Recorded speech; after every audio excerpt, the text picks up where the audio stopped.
Assalamualaikum warahmatullahi wabarakatuh. Perkenalkan, nama saya Dwi Cici Cahyani, NPM 1901010015. Saya dari kelas C semester 5 dan saya dari Fakultas Tarbiyah Institut Agama Islam Negeri Kota Metro. Video ini dibuat untuk memenuhi tugas mata kuliah Ilmu Dakwah. Pada kesempatan kali ini saya akan berdakwah menggunakan media, yaitu melalui media boneka.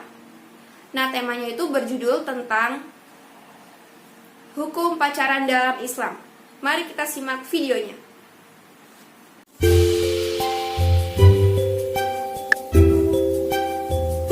Assalamualaikum, Waalaikumsalam ya akhi. pengen tanya boleh? Ya, tafadhol. Kalau ana tahu ya dijawab. Apa sih cara terampuh tentang move on? Hihi, jangan tanyakan itu ke ana. Kan tahu akhi, ana nggak pernah pacaran. Meski nggak pacaran, mungkin Ukti punya prinsip move on. Ya akhi, ada satu cara move on yang terampuh. Hanya orang-orang yang mau melakukannya yang bakal sukses. Apa itu, Ya berhenti pacaran. Sebab kalau sekarang akhi move on, lalu pacaran lagi, itu sama aja menanam bibit move on baru. Move on tidak diukur kapan bisa, tapi kapan mulai. Dan yang membuat akhi sulit move on itu bukan kenangan kan, tapi karena sulit merelakan. Iya, Ya akhi, yang terpenting dalam move on itu niatnya lalu usahanya. Apa ada bahasan lagi? ta'aruf yuk. Hah? Iya, ta'aruf. Tapi Tapi apa? Kita ketemu dulu gitu. Jalan, makan bareng gitu. Enggak. Ta'aruf sekarang isinya pacaran. Itu namanya minta pacaran mengatasnamakan ta'aruf. emang kriteria pria idaman Ukti seperti apa? Sederhana saja. Tidak suka menunda sholat, tidak suka menunda janji, tidak suka menunda pekerjaan, dan tidak suka menunda pernikahan. Kalau pria paling istimewa di mata Ukti seperti apa? Pria paling istimewa itu yang gemar menangis di malam hari dan senang menebar senyum di siang hari. Alasannya? Ya karena kalau pria menangis di malam hari itu sebab ia ingat dosanya. Dia pria yang pantas kutunggu. Dosa yang menyebabkan ia ke neraka saja diingat. Apalagi aku yang membantu dia menuju surganya. Meski dia nggak tampan, Tampan rupa memang menyejukkan mata. Tapi apa artinya mata sejuk jika hati biru lebam karenanya? meski dia nggak kaya, Kaya memang dapat membeli segalanya, namun kekayaan tidak dapat membeli surga. Jika lelaki mencintaimu karena suaramu yang memikat, Siapa yang akan menemani aku kelak jika mulutku mulai menelan obat? jika karena keelokan tubuh yang kau miliki, Siapa yang akan menemaniku jika nanti raga ini rapuh?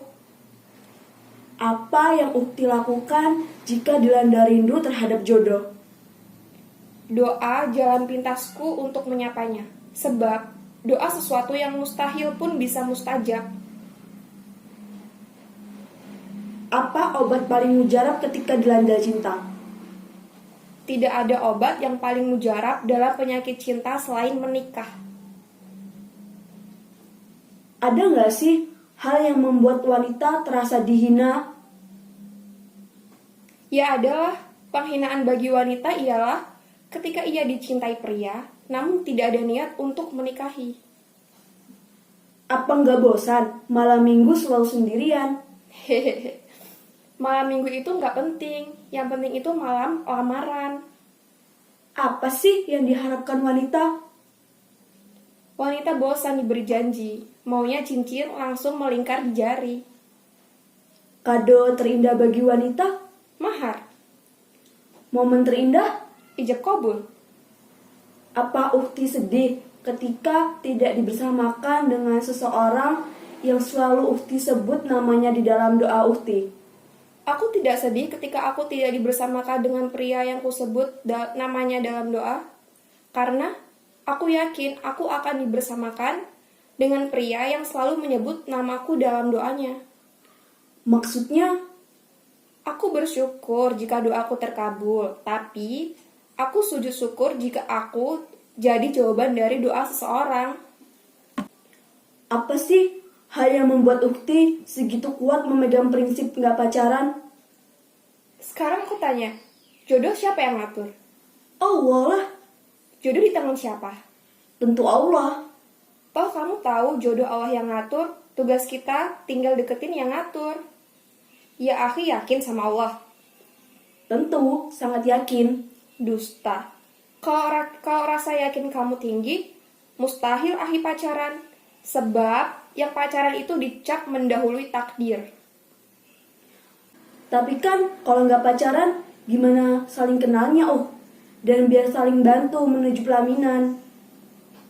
Akhi, Allah tidak sulit untuk menjodohkan hambanya jika mereka sudah siap. Karena prinsip pernikahan bukan karena kesepian, tapi karena kesiapan.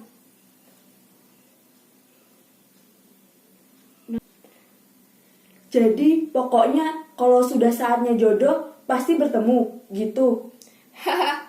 Kalau jodoh itu bukan pasti bertemu, tapi pasti menikah. Bisa aja, hehe. Jadi tugas kita memperbaiki diri, gitu. Naam, tapi niatkan memperbaiki diri karena Allah, bukan karena jodoh. Hehe. Terus cara supaya dapat jodoh, pintar ngaji, menjaga sholat, berbakti sama orang tua, dan jujur gimana? Caranya cuma satu, bawa diri kita kepada level tersebut. Karena sifat jodoh kadang tak jauh dengan sifat kita. Kan at-thayyibuna lit-thayyibat. Kata Allah, orang yang baik untuk yang baik.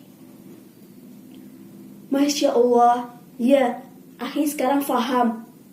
Akhirul kalam.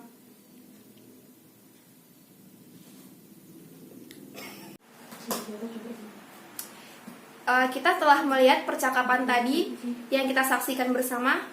Dalam percakapan tersebut ternyata ada dalil dalam Al-Quran pada Quran Surat Al-Isra ayat 32 yang melarangnya dalam ayat tersebut ada dan dalam ayat tersebut kita dilarang untuk mendekati zina. Karena sesungguhnya zina adalah sesuatu perbuatan yang keji dan merupakan jalan yang buruk. Berdasarkan dalil di atas tadi, Quran Surat Al-Isra ayat 32, maka kita bisa disimpulkan bahwa pacaran dilarang dalam Islam. Setiap jalan menuju zina adalah sesuatu yang terlarang. Dalam pacaran, hal-hal seperti saling memandang, berjabat tangan, berduaan, dan bentuk perbuatan lain yang dilakukan dengan lawan jenis atau non-mahram adalah sesuatu hal yang terlarang dan sangat haram. Sesungguhnya kita harus menjauhi hal tersebut. Karena apa? Karena Allah telah membenci sesuatu yang haram. Sekian dari saya. Kurang dan lebihnya saya mohon maaf, dan kepada Allah saya mohon ampun. Saya akhiri, wassalamualaikum warahmatullahi wabarakatuh.